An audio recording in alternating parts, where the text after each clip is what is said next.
묵상 기도하시겠습니다.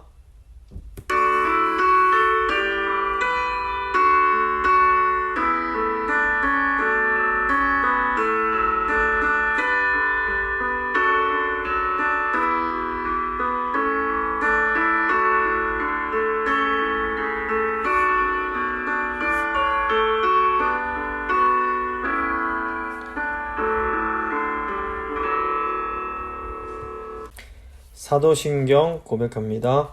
나는 전능하신 아버지 하나님, 천지의 창조주를 믿습니다. 나는 그의 유일하신 아들 우리 주 예수 그리스도를 믿습니다.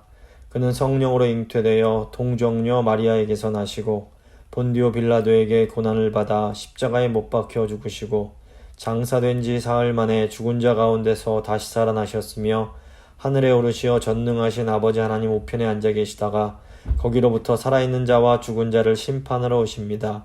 나는 성령을 믿으며 거룩한 공교회와 성도의 교제와 죄를 용서받는 것과 몸의 부활과 영생을 믿습니다. 아멘. 찬송가 165장입니다. 찬송가 165장 찬양하시겠습니다.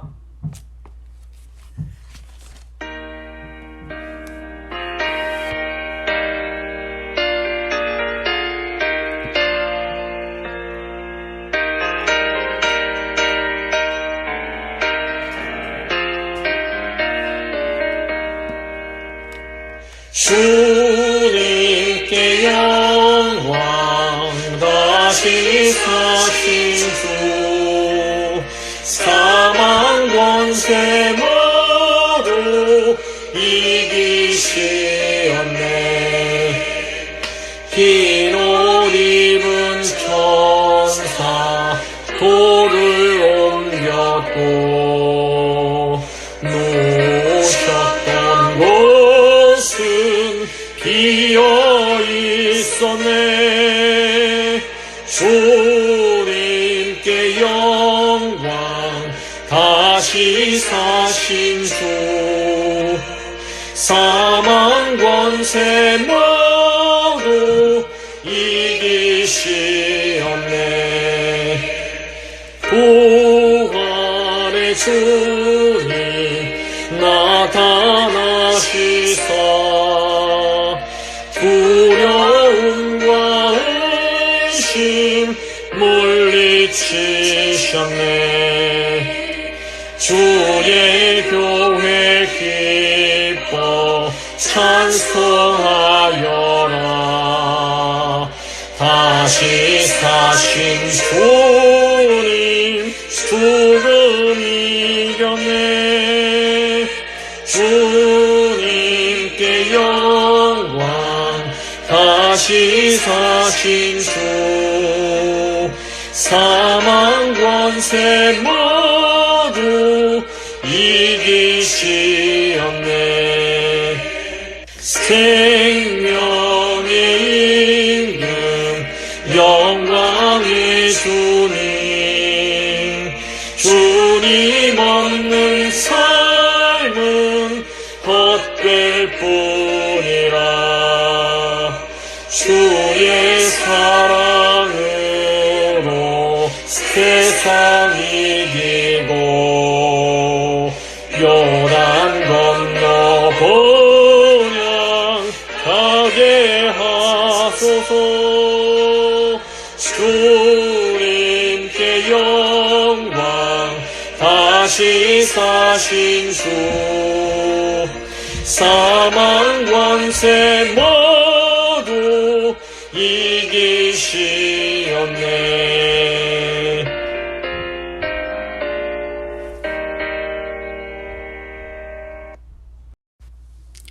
기도하시겠습니다. 좋으신 하나님 참 감사합니다. 오늘도 저에게 복된 주일을 허락하시고 어려운 상황 속에서도 이렇게 함께 모여 예배하게 하신 것 너무 감사합니다. 하나님, 저희가 매일매일 주님을 더 사모하며 나아가기를 소망합니다. 하나님의 말씀을 사모하게 하시고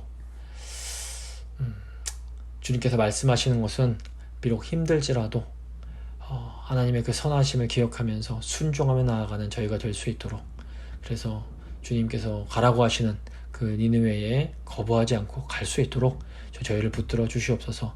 오늘 말씀 통해서 또다시 한번 하나님의 음성 듣기 원합니다. 성령님 말씀 들으시는 성도님들 그 마음 가운데 역사하셔서 깨달음이 있게 하시고 그 깨달음의 기쁨으로 순종하는 이 복된 시간 될 수 있도록 주여 함께하여 주시옵소서. 감사드리며 예수님 이름으로 기도합니다. 아멘. 오늘 주신 하나님 말씀은 베드로전서 1장 3절과 4절 말씀입니다. 베드로전서 1장 3절과 4절 말씀 제가 읽어드립니다.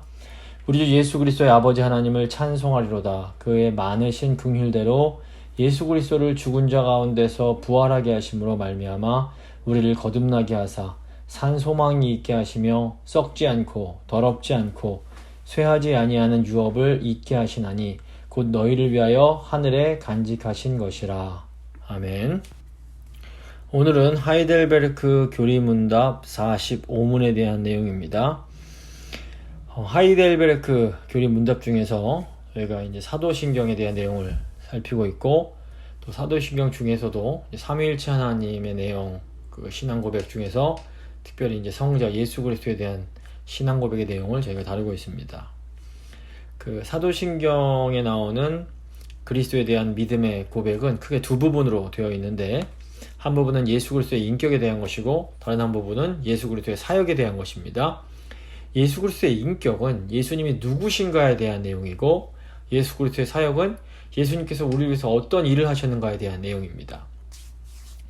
예수 그리스도의 인격, 즉 예수님이 누구신가는 사도신경은 4단어로 설명을 하고 있습니다. 예수 그리스도, 하나님의 독생자, 우리 주라는 내용으로 설명을 합니다. 저희가 그동안 쭉 살펴봤는데, 예수라는 이름에는 구원자라는 의미가 있고, 그리스도라는 직분에는 선지자, 제사장, 그 왕의 직분을, 이 삼중직을 행하시는 그런 내용이 되고, 하나님의 독생자라는 내용은 예수님이 하나님이시라는 내용을 또 강조하고 있고, 또 우리 주라는 것은 예수님이 우리를 죄로부터 구원해서 우리를 다스리시는 분이라는 내용이 들어 있습니다. 그리고 이제 그리스도의 사역은 예수님께서 우리를 위해서 하신 일에 대한 것인데, 또 크게 두 부분으로 나눠집니다. 하나는 그리스도의 비하와 승귀입니다. 비하는 예수님께서 낮아지신 내용이고, 승귀는 높아지신 내용입니다.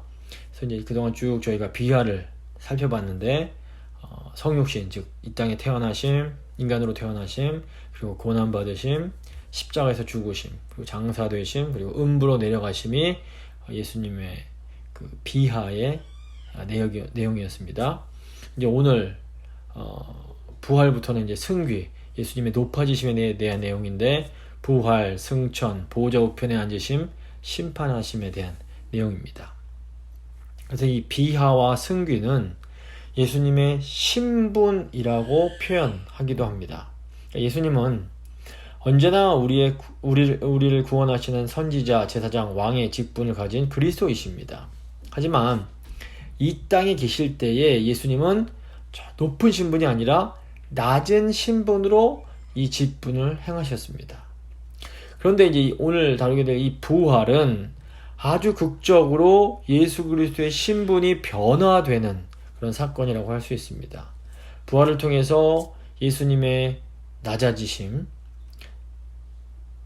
이 낮은 신분이 이 높아지심, 즉 높은 신분으로 순간에 변하게 됩니다. 이제 이 세상의 역사를 봐도 죽었다가 살아났다, 다시 살아났다라고 말하는 사람들이 있습니다. 어떤 사람들은 임사 체험이라고 잠시 이제 숨을 거뒀다가 천국을 보고 돌아왔다는 사람들도 꽤 많이 있습니다. 또 성경도 보시면 죽었다가 다시 살아난 사람들에 대한 내용이 많이 나옵니다. 엘리야도 선지생도의 아들을 살렸고, 예수님도 죽었던 3명의 사람들을 살리셨습니다.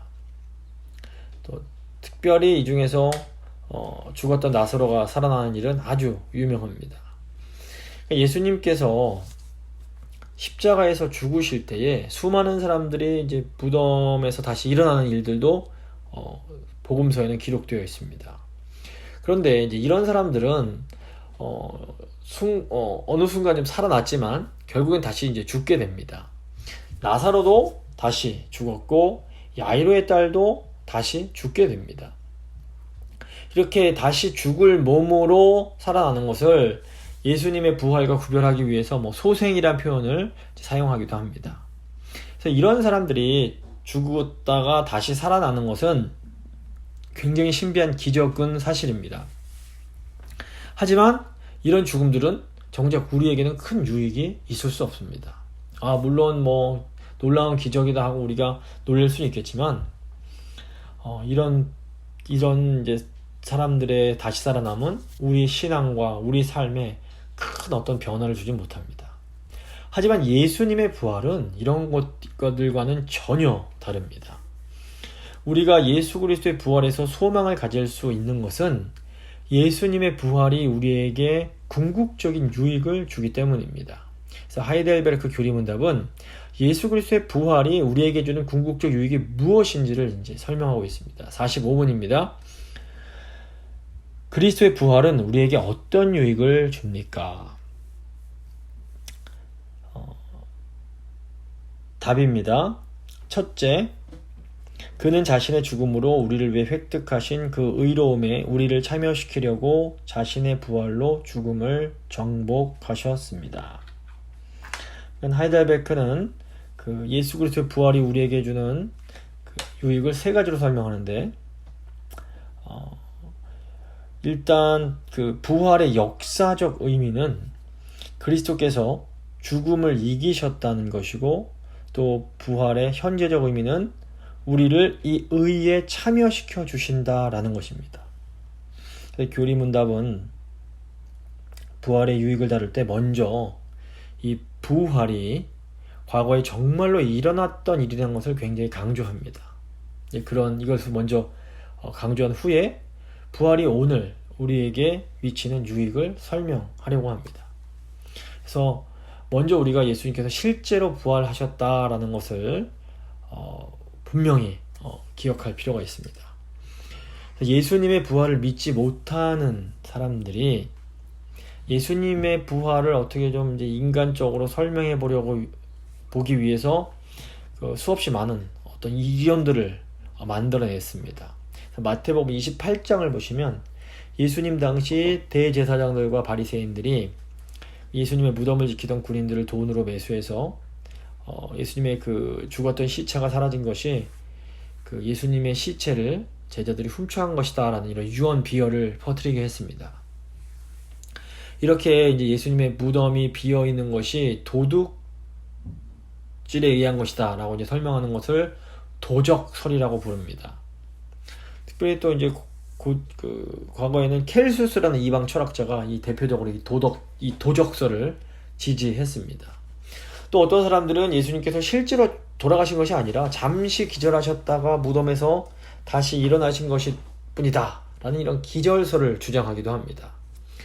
또 어떤 사람들은 부활을 정말로 간절히 사모했던 제자들이 일종의 환상을 본 것이다 라는 환상설을 주장하기도 합니다. 또 이제 어떤 사람들은 예수님의 몸이 부활하신 것이 아니라 영혼만 부활하셨다라고 하는 이런 영지주의적인 주장을 하기도 합니다.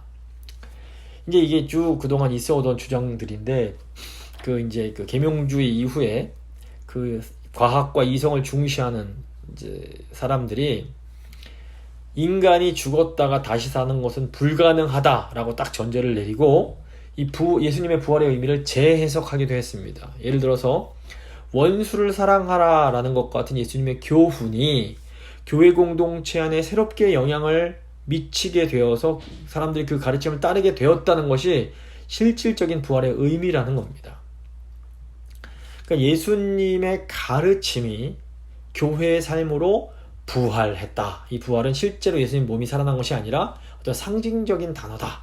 이렇게 이제 얘기를 하는 겁니다. 이런 신학적 주장을 이제 저희가 자유주의적인 주장이라고 부릅니다.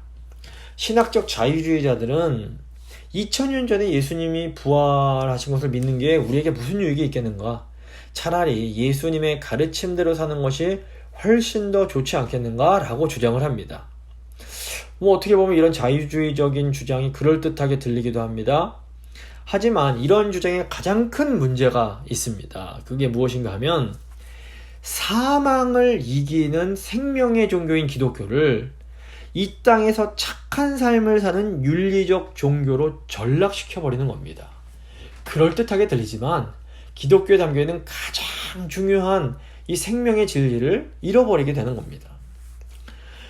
죽음을 이기는 생명의 종교는 이 땅에서도 윤리적인 굉장히 착하고 선한 삶을 살게 됩니다. 하지만 윤리적인 종교는 우리의 가장 근원적인 문제인 이 죽음의 문제를 해결해 주지 못합니다. 그래서 오직 예수 그리스도의 부활만이 이 인간의 가장 심각한 문제인 이 죽음의 문제를 해결해 줄 수 있습니다. 예수님의 부활은 이 사망의 원인인 죄 문제를 완전히 해결하신 것이었습니다. 나아가 예수님의 죽음을 통해 획득하신 그 의를 예수님께서 부활을 통해서 이 땅의 성도인 우리와 나누어 주십니다. 그리스도께서 죽기만 하셨다면 우리의 죄는 사함을 받았을지 모르지만 우리가 의는 얻을 수가 없습니다. 다시 말해서 이제 우리가 예수님의 죽음까지만 본다면 우리가 죄 짓기 이전에 아담의 상태로까지 이제 돌아가는 겁니다. 그런데 이것은 우리가 또다시 죄를 지을 수 있는 상태입니다. 하지만 주님께서 부활하심으로 예수님의 그 의에 우리를 참여시켜 주셨습니다. 이제 우리는 죄와 사망의 권세에서 완전히 해방되었기 때문에 그 누구도 우리를 정죄할 수가 없는 겁니다. 그러니까 예수께서 부활하신 그 의를 우리가 나눠 받은 우리의 상태는 하나님께서 처음 창조하셨던 아담의 상태보다도 더 뛰어난 상태가 되는 겁니다. 여기 절대로 이제 오해하시면 안 되는 것이, 이제 어떤 사람들은 야 이거 이제 죄 문제도 해결되고 우리가 예수님의 의도 얻었으니 야 이제 우리가 무슨 짓을 다 하고 살아도 괜찮다는 거 아니냐, 이렇게 이제 생각을 하기도 합니다. 근데 이런 생각하는 것 자체가 예수님의 그 부활의 능력을 제대로 이해를 못한 겁니다. 예수님의 부활은 그러니까 하나님의 생명의 능력입니다. 부활하신 예수님을 통해서 우리는 완전히 새로운 삶을 살 수 있게 된 겁니다.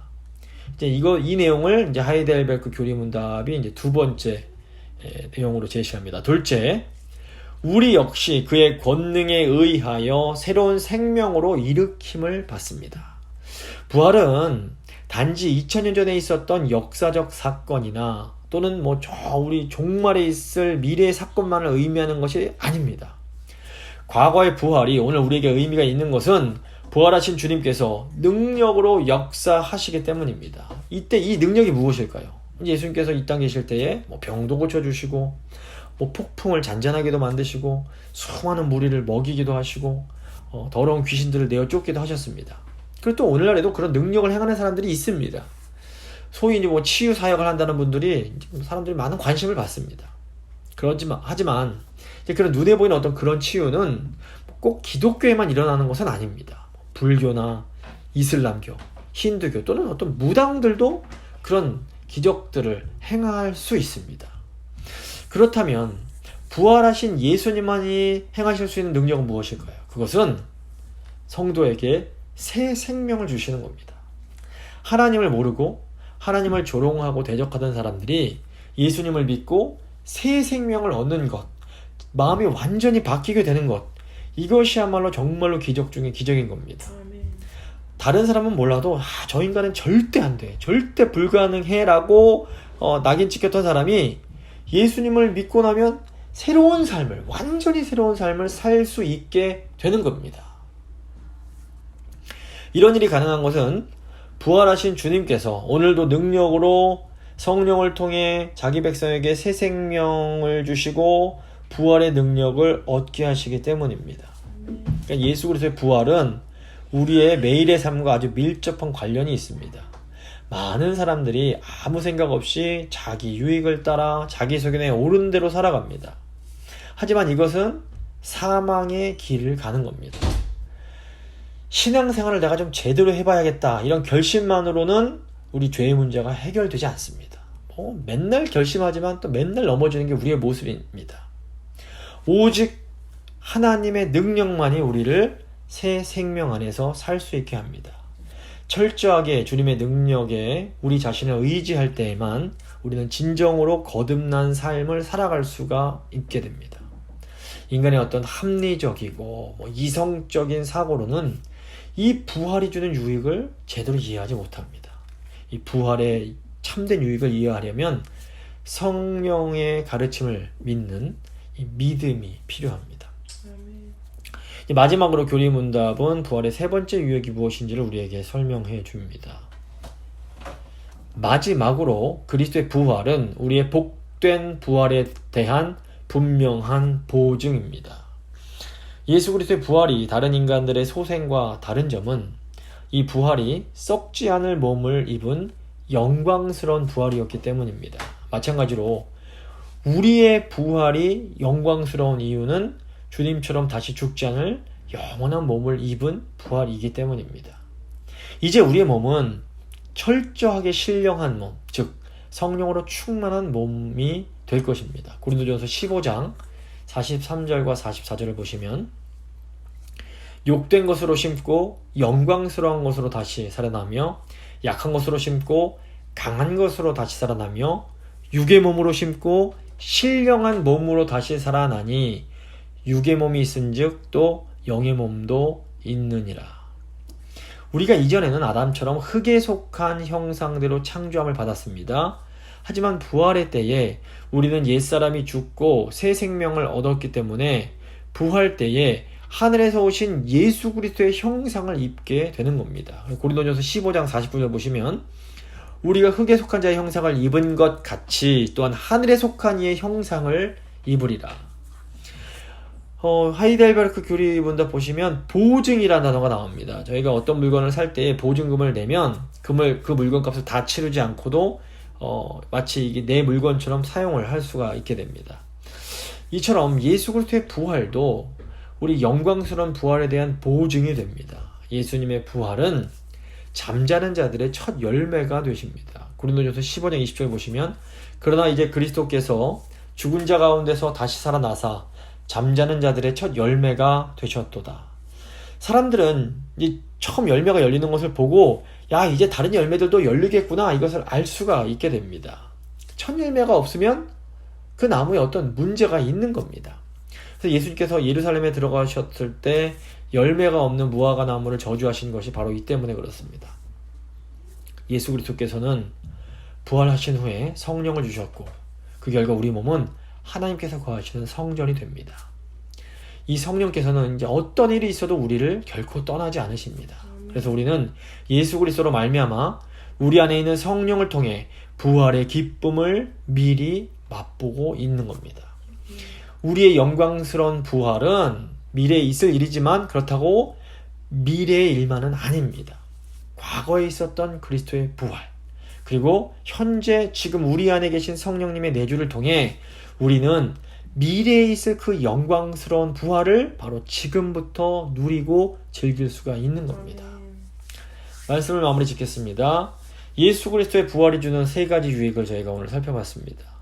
이 세 가지 유익의 기본적 전제가 있습니다. 그것은 바로 우리가 부활하신 예수 그리스도와 믿음으로 연합해야 된다라는 겁니다.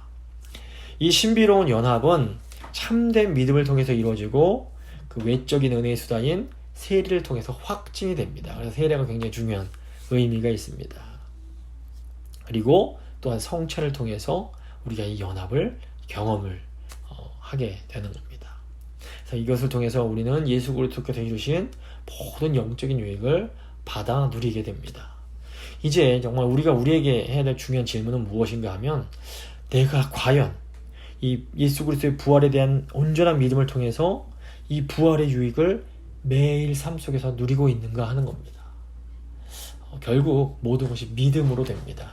예수 그리스도의 하나님 이 시간 한번 기도하실 때 주님 저에게 바른 믿음을 주셔서 주님의 부활의 이 영광스러움이 저희가 매 순간 참여하며 정말 그 은혜 가운데 살 수 있도록 주여 도와주시옵소서. 한번 간절히 기도하도록 하겠습니다.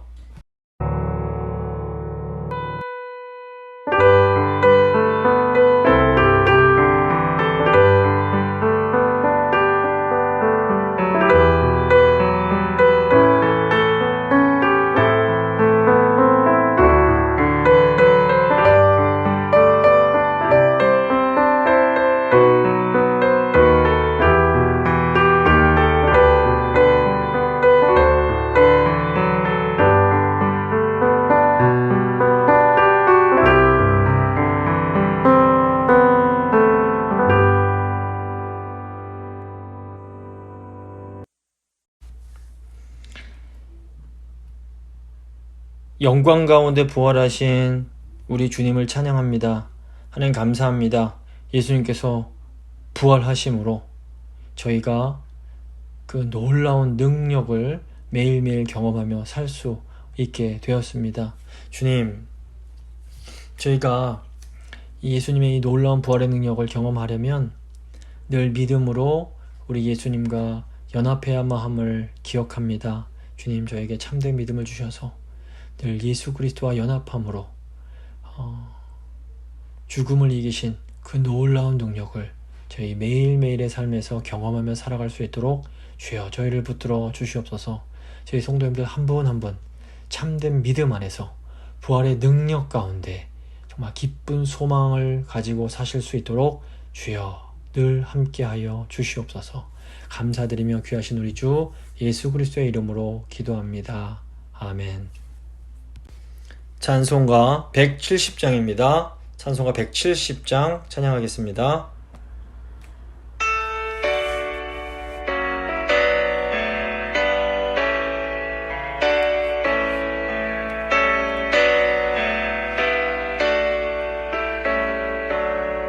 내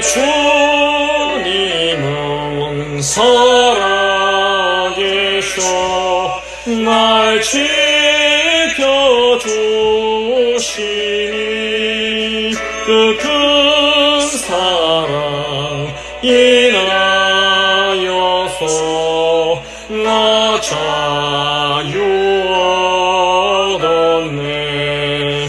나의 구원 되신 주님, 내 소망 되신 주, 항상 나와 함께 하셔 곧 다시 오시리.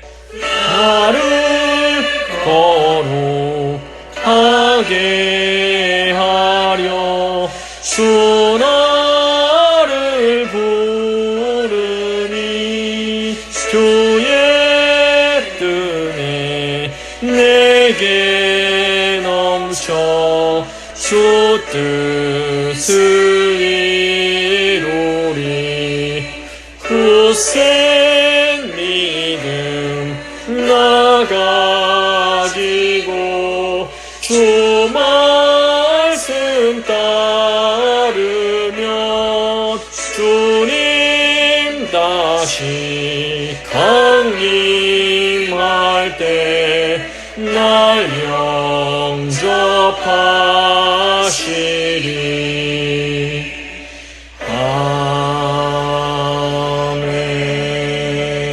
아멘.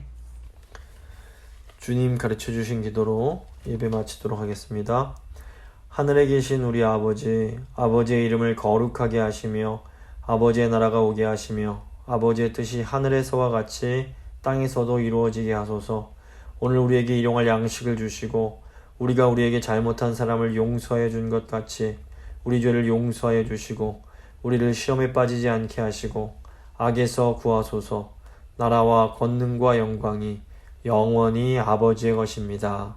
아멘.